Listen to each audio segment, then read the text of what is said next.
دليل دواء مصر. ناس كتيرة جدا لما بتيجي تشتري العلاج أول حاجة بتفكر فيها هي الروجيتا.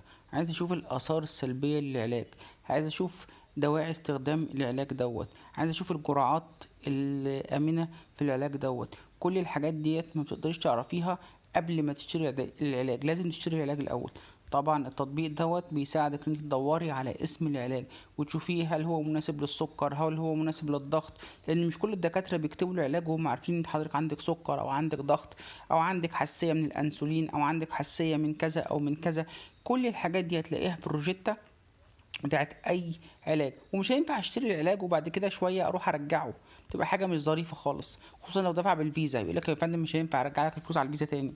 فدليل دواء مصر هتقدر عن طريقه تكتب اسم الدواء بتاع حضرتك، هتعرف سعره كام، هتعرف الجرعة المسموحة، هتعرف الدكتور لاحظ ان انت عندك سكر او ضغط في العلاج ولا لا، هتعرف في اعراض جانبية في العلاج. كل الحاجات دي، ولو مش عشانك هيبقى عشان اولادك.